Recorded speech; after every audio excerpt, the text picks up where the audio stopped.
지금 이제 많이 오른 지역은 떨어질 때 더 떨어진다. 산이 깊으면 이제 골도 깊다라는 거죠. 부동산 시장 이제 투자 경험 중에 또 하나인데, 근데 최근에 시장은 많이 좀 달라졌습니다. 어떤 시장이냐면,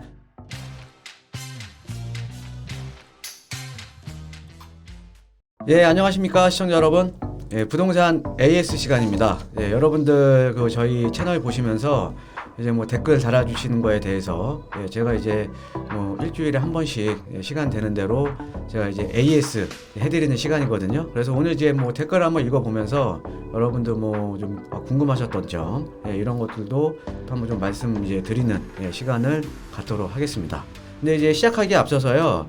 저희가 이제 아무래도 이제 부동산에 관계된 채널이다 보니까 이제 여러분들 이제 한번 선호도를 한번 이제 조사를 한번 해봤습니다. 그래서 보시면은 저희가 이제 채널 영상 중에 가장 도움이 되는 것은 어떤 것인가요? 라는 이제 주제로 그 한번 이제 조사를 해보니까 뭐 이제 부동산 투자 강의 요즘 뭐 보니까는 재개발이나 이제 빌라 소액 투자 요즘 워낙 또 이제 아파트 가격이 많이 오르고요. 그 다음에 뭐 최근에 보면은 도심 공공주택 복합 사업이다. 그 다음에 이제 신통 계획이다. 예, 그다음에 공공 재개발, 뭐 가로주택을 정비, 뭐 모아주택 이렇게 어떻게 보면 또 재개발 사업이 상당히 다양해졌잖아요. 예, 그러다 보니까 이런 쪽으로 좀 관심들이 많으십니다. 예, 그러다 보니까 이번에 지금 조사한 내용을 보니까 거의 뭐 100명 중에 49명, 49%가 재개발 빌라 소액 투자 쪽으로 뭐 투자에 대한 강의를 좀 더 원하시는 것도 지금 나와 있고요. 그 다음에 이제 그 전에 이제 두 번째가 이제 부동산 시장 전망이네요. 예, 지금 상당히 지금 이제 민감한 시기죠. 예, 지금 한 4년 동안 계속 가격이 오르다가 현재 지금 시장이 약간 좀 이제 침체되어 있지 않습니까? 그래서 이 부동산 시장에 대한 전망, 그래서 시기라든가 뭐 매도 시기, 매수 시기, 그 다음에 뭐 앞으로 이제 이 정책들이 뭐 특히나 이제 대선 이후에 또 어떻게 보면 또 시장 분위기가 좀 많이 바뀔 것 같은데 이 대선 이후에 부동산에 대한 강의는 제가 또 이제 준비를 해놨습니다. 예, 그래서 그것도 제가 조만간에 해드릴 거고요. 예, 부동산 시장 전망에 대한 것들도 한 26% 정도 나왔고요. 그 다음에 이제 부동산 관련 정책, 우리가 뭐 세금이라던가 요즘 뭐 대출 규제라든가 그 다음에 이제 금리 인상이라던가 이런 것들이 상당히 이제 부동산 시장하고 좀 밀접한 관련이 있거든요. 예, 이런 것들이 한 16% 정도로 지금 나와 있고요. 예, 그 다음에 시청자 고민 상담. 예, 저희가 라이브로 해드리죠. 라이브로. 요게 한 6%, 그 다음에 이제 세미나 한 3% 정도가 나와 있는데, 뭐 세미나는 어떻게 보면 투자 강의에 같이 들어가는 거죠. 예, 세미나는. 예, 그래서 거의 뭐 50%가 넘게 좀 이제 강의를 원하시는 것 같습니다. 그래서 이것들을 토대로 해서 저희가 좀 이제 투자 강의라던가 아니면 시장 전망이라던가 이런 것들에 좀 더 이제 포커스를 맞춰서 저희 채널 영상을 여러분들께 좀 도움이 더 되게끔 좀 올리도록 노력을 하겠습니다. 예. 자, 그럼 이제 본격적으로 부동산 AS 한번 해보는 시간 한번 가져볼까요? 네. 우리 지금 목소리 출연 항상 하죠. 우리 방송을 지금 이제 맡고 있는 우리 이제 OPD와 함께 부동산 AS 하는 시간을 갖도록 해보겠습니다. 네. 네, 넘어가시면 이게 저희 설 이후에 부동산 전망, 저희 전망에 대해서 관심을 가지시는 분들이 많다 보니까 이런데 댓글이 꽤나 많이 달리더라고요. 네. 자, 그러면은 네. 소피아 K님께서 예. 새해 복 많이 받으세요. 설명 잘 들었습니다. 어떤 분은 많이 오른 지역은 떨어질 때 더 떨어진다고 현재 약보합 후 급락할 수 있으니 당분간 전세로 갈아타라고 하네요. 이 점에 헷갈리는데 설명 좀 부탁드려요. 지금 이제 많이 오른 지역은 떨어질 때 더 떨어진다. 예. 자, 그런데 이거는 좀 이제 산이 깊으면 이제 골도 깊다라는 거죠. 예. 이게 뭐 부동산 시장 투자 경험 중에 또 하나인데, 근데 최근에 시장은 많이 좀 달라졌습니다. 이제 어떤 시장이냐면 제가 이제 양극화에 대한 얘기 요즘 많이 해드리거든요. 그러니까 오르는 지역은 더 많이 오르고 또 그렇지 못한 지역은 좀 덜 오르죠. 그렇죠? 그러니까 시장의 유동성이 이제 워낙 이제 많아지고요. 그러다 보니까는 이제 양극화가 점점 이제 심해지는 거죠. 양극화가. 최근에 이제 부동산 시장을 보더라도 강남권에 비해서 지금 사실은 이제 선호도가 낮은 지방권의 지금 하락률이 더 높거든요. 예, 그러니까 지금 뭐 많이 오른 지역이 떨어질 때 더 떨어진다. 이거는 지금 이제 현재 시장 상황하고는 맞지는 않는 것 같고요. 또 현재 약보합 이후 급락할 수 있다. 예, 당분간 전세로 갈아타라. 만약에 이제 지금 주택을 가지고 계시면요. 예, 주택을 가지고 계시면 저는 일단은 지금은 워낙 이제 대출 규제가 심하잖아요. 그러니까 대출이 안 나오니까는 지금 상급지로 못 가는 거거든요. 근데 이게 대출 규제 자체도 사실은 비정상적인 시장이죠. 예, 그런데 이제 대선 이후에 아무래도 이제 대출 규제 완화라든가 여러 가지들이 좀 나올 것 같습니다. 예, 그러면 어떻게 보면 지금 현재 만약에 1주택자시면은 좀 상급지로 갈아탈 수 있는 지금 준비를 해야 되는 이제 시기로 이제 보시면 될 것 같고요. 예, 그리고 뭐 만약에 근데 우리 지금 소피아 케이님께서 만약에 급락이 안 되면 어떡하실 겁니까? 예, 대략 가격이 오르면 그럼 또 지난 시기처럼 또 시기를 놓치시는 거죠. 예, 그러니까는 우리가 부동산 시장이니까 특히 서울 부동산 시장도 마찬가지입니다. 떨어질 시기가 있겠죠. 예, 그런데 버티다 보면 또 다시 또 우상향이 그려지는 곡선이거든요. 그래서 시기를 놓치기보다는 내가 리스크를 너무 많이 안기보다는요. 일단은 만약에 부동산을 갖고 계시면 매도하는 것보다는 그냥 홀딩 하시고요.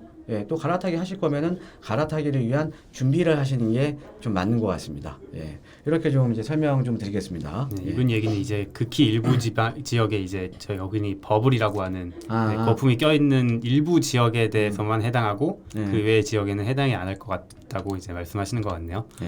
네. 자, 그럼 이제 다음 장. 예. 네.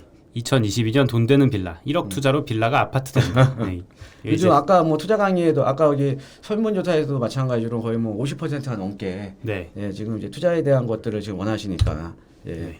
네, 그래서 이윤수님께서 예. 다주택자는 재개발 지역 하고 파도 못 하겠어요. 그놈의 양도세 중과 때문에. 예. 그렇죠. 지금 이제 뭐 양도소득세 뭐 지금 중과돼 버리니까요. 예. 그런데 이제 최근에 이제 보면요. 좀 개발 압력이 높은 지역에 전체적인 노후도가 맞는 지역에 그러니까 주택 임대 사업자를 활용해서 또 하시는 분들이 또 상당히 많이 있습니다.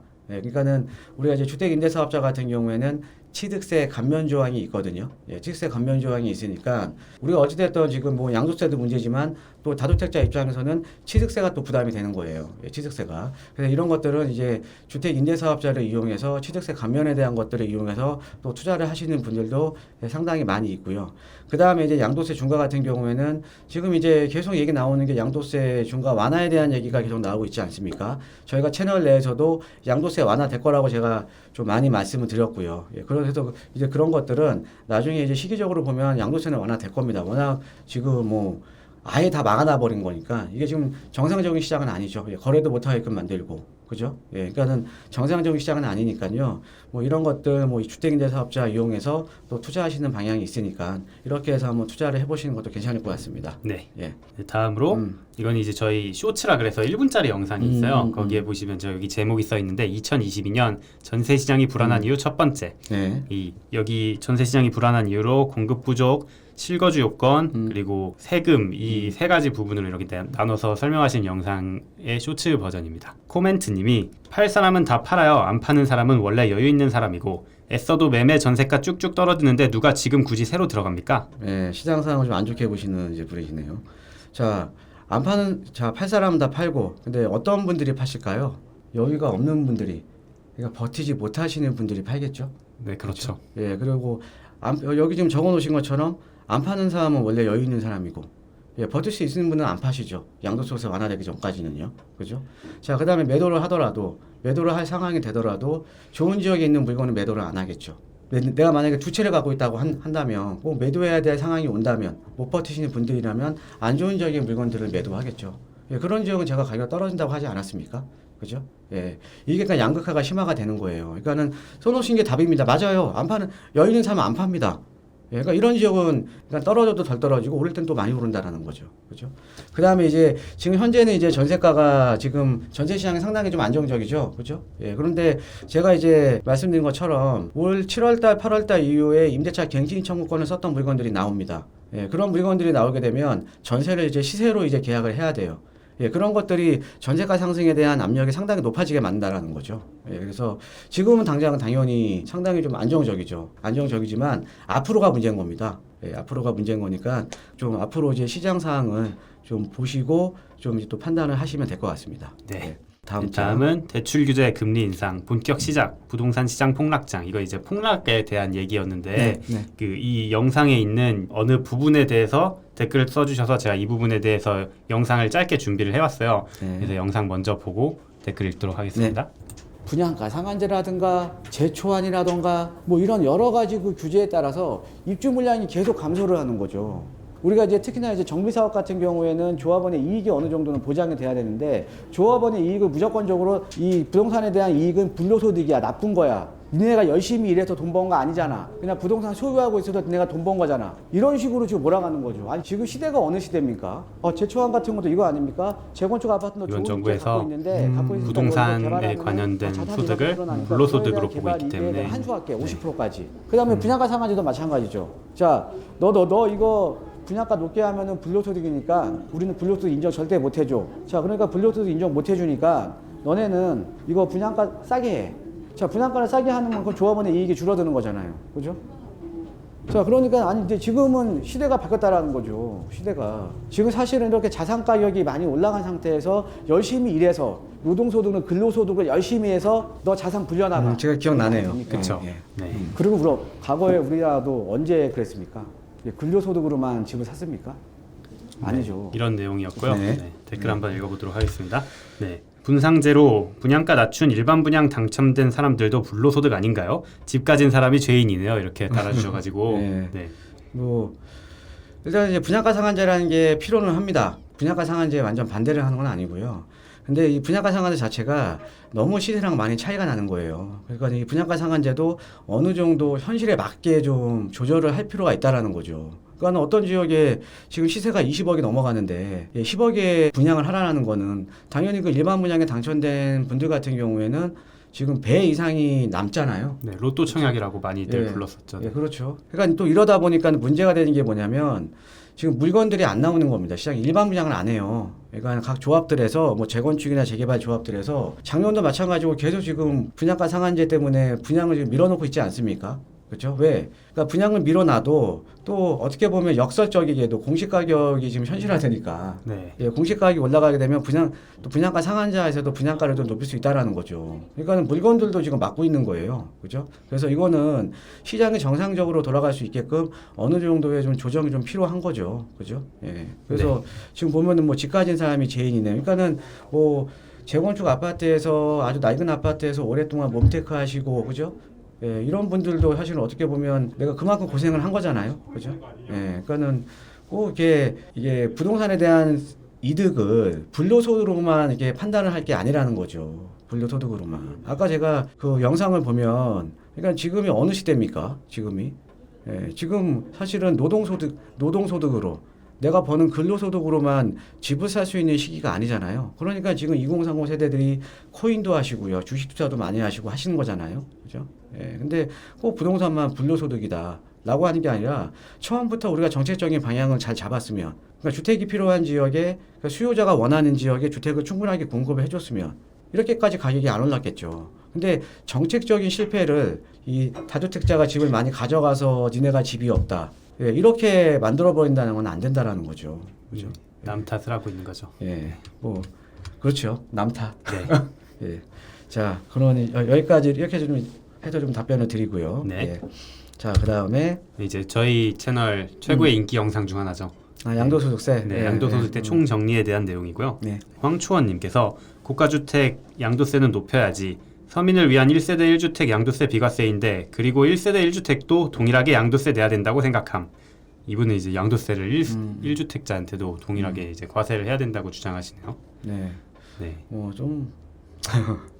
자, 그러니까 뭐 고가주택이든 저가주택이든 이제 중간가격에 있는 주택이든요. 자, 1세대 1주택에 대한 양도세 비과세를 주는 거는요. 지금 또 9억에서 12억으로 또 상향을 해줬잖아요. 네. 그 상향하는 이유가 뭡니까? 집값이 많이 오른 거잖아요. 네, 네. 자, 근데 1세대 1주택에 대한 양도세 비과세를 해주는 이유는 뭐냐면 내가 나중에 여기에서 계속 거주할 수는 없잖아요. 그렇죠. 예, 그러면 2주택을 팔고 그러니까는 만약에 어떤 분이 20평대 살다가 애기도 생기고 애들 교육도 생기고 애들 방도 줘야 되고 이러면 또 30평대로 갈아타야 될 거 아닙니까? 그렇죠. 그죠? 자, 그런데 1주택에 대해서 비과세를 안 주면 세금 낼 거 다 내고 어떻게 갈아탑니까? 그죠? 그러니까 세금 낼 거 내고 어떻게 갈아타요? 못 갈아타잖아요. 그래서 우리가 1세대 1주택에 대한 양도세 비과세를 주는 거예요. 그 다음에 1세대 1주택에 대한 양도세 비과세뿐만 아니라 특히나 이제 고가주택에서 중요한 장기보유 특별공제도 주는 거고요. 예, 양도소득세를 좀 감면을 해주는 거죠. 1주택자에 대해서는. 왜? 거주 이전의 자유 때문에 그렇습니다. 거주 이전의 자유. 예. 그러니까는 지금 우리 항초원님 같은 경우는 좀 이거를 한번 생각을 해보시면 될 것 같습니다. 내가 과연 20평대 살다가 좀 올랐는데 이거를 양도세 다 내고 애들 방도 줘야 되고 모두 줘야 되고 해서 내가 30평대를 가고 싶은데 근데 양도소득세 다 내면 그게 가능한가? 예, 그걸 한번 생각을 좀 해보셔야 될 것 같습니다. 예. 그리고 저번 시간 Q&A 그 영상에 달린 댓글들을 좀 가져와 봤는데요. 네. 유승상님께서 다세대 주택 건물 한 채 보유한 국민의 극도로 어려운 상황 좀 심도 있게 다뤄주세요. 아, 건물을 통째로 그러니까 들고 지금 계시는 이런 거 경우가 지금 상당히 문제가 되는 거예요. 사실은 지금 이제 다세대 주택을 통으로 들고 있으면서 지금 주택임대 사업을 하고 계시는 거 아닙니까? 근데 전체를 합쳐도 아파트 한 채 가격도 안 돼요. 네, 그러니까 이런 분들이 그러니까 어떻게 보면 생계형 주택임대 사업자라는 거죠. 생계형 주택임대 사업자인데도 불구하고 지금 말씀하신 것처럼 종합소득세 다 내고 있고요. 그죠? 그리고 전체를 가지고 있어도 아파트 한 채 값도 안 되는데 그냥 다주택자라는 이유로 지금 종부세를 이렇게 너무 과도하게 한다라는 건 사실은 정말 말이 안 된다라는 거죠. 정말 말이 안 된다는 거죠. 그래서 지금 특히나 이제 주택임대 사업자 같은 경우에 이렇게 생계형 주택임대 사업자가 많이 있거든요. 그러니까는 차라리 또 서울은 나요. 지방에서 생계형 주택임대 사업자들 많아요. 네, 근데 거기는 가격도 되게 싸요. 맞아요. 거래도 안 돼요. 예, 그런데 종부세 내야 돼요. 이게 말이 되냐고요. 이게. 그죠?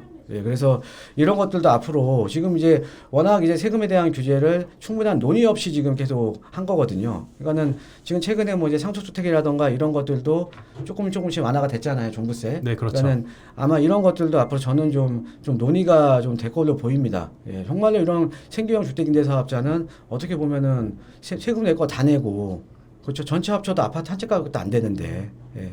이런 것들은 어떻게 보면 좀 세금에 대한 완화를 좀 해줘야 되지 않은가 싶습니다. 예. 네, 다음으로 신영희님께서 재개발 관심 많고 2주택인데 처분하고 많이 배워서 재개발 지역에 소액 투자하고 싶습니다. 항상 강의 감사합니다 하고 네, 남겨주셨어요. 아까 오늘 설문조사 한 것처럼 거의 한 50% 이상 되시는 저희 채널 이제 구독자분들께서 이제 소액 투자라든가 재개발 쪽을 이제 강의 영상을 원하십니다. 그래서 앞으로 저희가 이쪽으로 해서 저희 채널도 더 많은 정보를 드리기 위해서 뭐 소액 투자라든가 재개발 이쪽에 더 많은 정보를 드릴 테니까요. 앞으로 저희 그 채널 많이 사랑해 주시고 예, 많이 애청해 주시고 많은 관심 가져주시면 감사하겠습니다. 네. 예. 그래서 여러분들 이렇게 댓글 달아주시면요, 저희가 항상 이제 부동산 이렇게 일주일에 한 번씩 이렇게 AS 하는 시간을 갖도록 하겠습니다. 예, 항상 저희 채널 사랑해 주셔서 감사하고요. 저희도 더 좋은 정보로 항상 여러분들 찾아뵙도록 노력하겠습니다. 자, 감사합니다.